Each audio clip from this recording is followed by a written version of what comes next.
நம்ம வந்து டிசம்பர் மந்தில் இருக்கோம். இந்த வருஷத்தோட லாஸ்ட் மந்த் தான். இதில் வந்து லாஸ்ட் ஃபெஸ்டிவல் வந்து கிறிஸ்மஸ் தான். இந்த கிறிஸ்மஸ் வந்து உலகம் ஃபுல்லாக கொண்டாடுற ஃபெஸ்டிவல். இந்தியா எந்த கண்ட்ரி எடுத்தாலும் இந்த கிறிஸ்மஸ்ன்றது வந்து ஒரு ஃபேமஸான இது. அதுலேயும் இந்த கிறிஸ்மஸ்னாலே நமக்கு தெரிகிற சில விஷயம்னால் இந்த கேக்கு, அப்புறம் இந்த கிறிஸ்மஸ் ட்ரீ, அப்புறம் எல்லாருக்கும் தெரிஞ்ச இந்த சாண்டா தான். ஸோ இந்த சாண்டா யார், இவரை பற்றி நம்ம பார்க்கலாம். நம்ம எல்லாருமே இந்த அன்பாக கூப்பிட்ற வந்து சாண்டா கிளாஸ் கூட, நம்மலாம் வந்து இந்த கிறிஸ்மஸ் தாத்தான்னு சொல்லுவோம். எனக்கு இப்போ கூட அந்த கிறிஸ்மஸ் தாத்தா வேஷம் போட்டு யாராவது வந்தால் இன்னும் அப்படியே ஒரு மாதிரி சந்தோஷமாக இருக்கும். அவர்கிட்ட போய் கை கொடுக்கலாமா, சாக்லேட் கொடுங்க, அவர் பேக்கில் என்ன வச்சுருக்காரு அதெல்லாம் பார்க்கணுன்னு இப்போவுமே எனக்கு அந்த ஆசை இருக்குது. அந்த மாதிரி தான் இந்த கிறிஸ்மஸ் சாண்டான்றதோ நம்ம எல்லாருமே நினச்சிருப்போம் ஒரு இமேஜினரி கேரக்டர் தான். ஏன்னா சின்ன வயசுலேருந்தே நம்ம பார்த்த ஒரு விஷயம்னா அவர் வந்து இந்த ரெயின்டியரில் பறந்து வருவார், சிம்னியில் வந்து கிஃப்ட் போட்டுட்டு போவார்ன்றதான் நம்ம ஒரு கற்பனை கதையாக படிச்சிருப்போம். ஆனால் வந்து உண்மையிலே இந்த சாண்டான்றவர் ஒரு மனுஷனாக இருந்தவர், அவரை பின்பற்றி வந்தது தான் இந்த கதையே. 3rd centuryயில் 2070 ADயில் தான் வந்து செயின்ட் நிக்கோலஸ்னு ஒருத்தர் பிறந்திருக்காரு. அவர் வந்து சின்ன வயசுலேயே வந்து அவங்க அம்மா அப்பாவை இறந்தனால அவரை வந்து சர்ச்சில் தான் சேர்த்துருக்காங்க. சர்ச் ஆர்ஃபனேஜில் வந்து அங்கேருந்து வளரும்போதே தெரியும் கண்டிப்பாக அந்த சர்ச்சில் ஒரு வேலை செய்கிறவங்களாக தான் கண்டிப்பாக வளருவாங்க. அந்த மாதிரி அவர் வந்து ஒரு சர்ச்சில் பிஷாப்பாக இருக்கார். இந்த பிஷாப் யாருன்னா வந்து இந்த சர்ச்சிலே இருக்க பெரிய ஃபாதர் மாதிரி, பாவ மன்னிப்புலாம் கூட அவர்கிட்ட தான் கேட்பாங்க. இந்த போப் ஆண்டவர்னே சொல்லுவாங்களே, அந்த மாதிரியான ஒரு ஆள் தான் இந்த பிஷாப்ன்றவர். அவர் வந்து அங்கே இருக்க மக்களுக்கு வந்து அப்போவே வந்து நிறைய ஹெல்ப் பண்ண ஆரம்பித்தார். அவங்களோட கஷ்டத்தெல்லாம் கேட்டுட்டு அவங்களுக்கு ஹெல்ப் பண்ணுறது. அவர்கிட்ட தான் வந்து இந்த நிறைய பேர் வந்து இந்த கஷ்டத்தையும் சொல்லுவாங்க. அவரோட அந்த ஒரு வேர்ட்ஸாலே வந்து அவங்களுக்கு ஒரு ஆறுதல் சொல்லுவாங்க.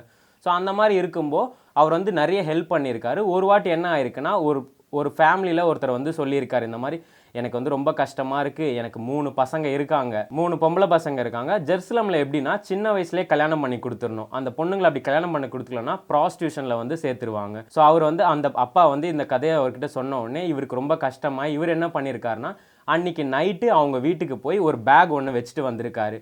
காலையில் எழுந்து பார்க்கும்போது அந்த பேக்கில் ஃபுல்லாக கோல்டாக இருந்திருக்கு. அப்போ வந்து அவர் சந்தோஷப்பட்டிருக்காரு, ஆண்டவர் தான் ஏதோ கொடுத்துருக்காருன்னு சொல்லி இருந்திருக்காரு. அதே மாதிரி 2வது பொண்ணோட கஷ்டத்தையும் வந்து இவர்கிட்ட சொல்லியிருக்காரு. இதே மாதிரி அந்த நிக்கோலஸ் அவர் வீட்டுக்கு போய் திரும்பி ஒரு கோல்டு பேக்கை வச்சுட்டு வந்திருக்காரு. இந்த மாதிரி வைக்கும்போது அவருக்கு தெரிஞ்சிடுச்சு, ஆஹா நமக்கு ஏதோ கடவுள் தான் ஹெல்ப் பண்ணுறாரு.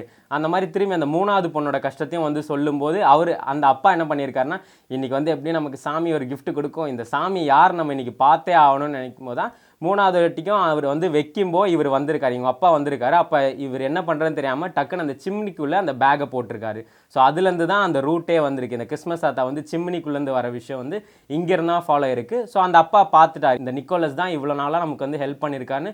இவர் வந்து அந்த ஏரியா ஃபுல்லாக சொல்ல ஆரம்பிச்சிட்டாரு. ஸோ ஒரு கட்டத்துக்கு மேலே அவரோட ஹெல்ப் எல்லாருக்குமே தெரிய ஆரம்பிச்சு, அவர் வந்து அந்த ஊர் ஃபேமஸ்னே சொல்லலாம். அந்த நிக்கோலஸ்னால் தெரியாத ஆளே இல்லை.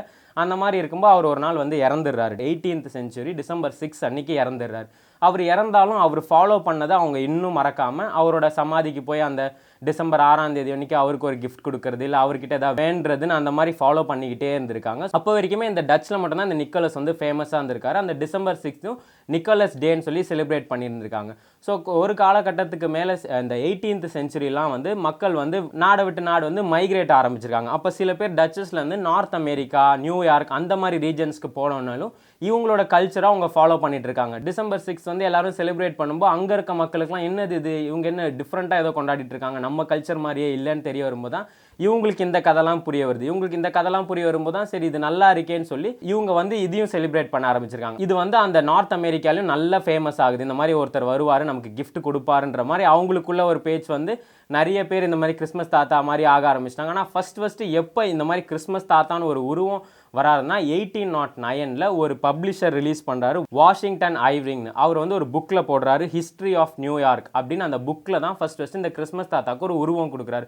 அவர் எப்படி கொடுத்துருந்தாருன்னா இந்த சேரிட் மாதிரி தானே வருவார், அதில் வந்து ஃப்ளையிங் ஹார்ஸ் வச்சு பண்ணியிருக்காரு. அப்போ வந்து மக்களுக்கு நடுவில் கிறிஸ்மஸ் தாத்தா இனிமேல் இந்த மாதிரி தான் இருப்பாருன்ற மாதிரி மக்களுக்கெல்லாம் ஒரு ஐடியா வந்துருச்சு. அதுக்கப்புறம் வந்து 1821 வந்து இது இன்னும் ஃபேமஸ் ஆகி சில்ட்ரன்ஸோட ஃப்ரெண்டுனே ஒரு புக் பப்ளிஷ் பண்ணுறாங்க. நமக்கே தெரியும் இந்த கிறிஸ்மஸ் தாத்தா குழந்தைங்களுக்கு தான் வந்து இந்த கிறிஸ்மஸ் தாத்தா ரொம்ப பிடிக்கும். அதனால் வந்து இந்த மாதிரி ஒரு புக் ஒன்று ரிலீஸ் பண்ணுறாங்க. அதுவும் இல்லாமல் பேரண்ட்ஸ் எல்லாமே என்ன ஃபாலோ பண்ண ஆரம்பிச்சிட்டாங்கன்னா, அவங்க குழந்தைகிட்ட சொல்லுவாங்க, நீ இந்த வருஷம் ஃபுல்லாக நல்ல பையனாக இருந்தால் உனக்கு கிறிஸ்மஸ் அன்னைக்கு கிறிஸ்மஸ் தாத்தா வந்து கிஃப்ட் கொடுப்பாரு, நீ ஏதாவது அட்டகாசம்லாம் பண்ணால் உனக்கு கிஃப்ட் கிடைக்காது. அதனாலே இந்த குழந்தைங்களுக்கு மத்தியில் கிறிஸ்மஸ் தாத்தா வந்து ரொம்ப ஃபேமஸே ஆகிறாரு. இப்படியே போயிட்டு இருக்கும்போது 1822 கிளெமெண்ட் கிளார்க்னு ஒருத்தர் வந்து ஒரு போயமே எழுதுறாரு. ஒரு 56 lines ஆஃப் போயம் ஒன்று எழுதுறாரு கிறிஸ்மஸ் பற்றி, எ விசிட் ஃப்ரம் செயின்ட் நிக்கோலஸ். அது இப்போ பேர் மாற்றி த நைட் பிஃபோர் கிறிஸ்மஸ்னு அது இன்னி வரைக்குமே ஃபேமஸ் ஃபேமஸாக இருக்குது. அது வந்து ஒரு குழந்தைக்கு ஒரு கிறிஸ்மஸ் தாத்தா வந்து gift கொடுக்குற மாதிரி ஒரு போயம் தான். அது இன்னும் ஃபேமஸாக இருக்குது. நம்ம இப்போ யூடியூப்பில் பார்த்தா கூட அது வந்து அவ்வளோ லேக்ஸ் மில்லியன் கைஸில் வியூ போயிட்டே தான் இருக்குது. ஸோ இதெல்லாம் முடிச்சு 1881 தான் தாமஸ் நேஸ்ட்னு ஒரு கார்ட்டூன் ஆர்டிஸ்ட் தான் வந்து இந்த கற்பனை இதெல்லாம் விட்டுருவோம், கிறிஸ்மஸ் தாத்தாக்கு நான் ஒரு புது டிசைன் தரேன்னு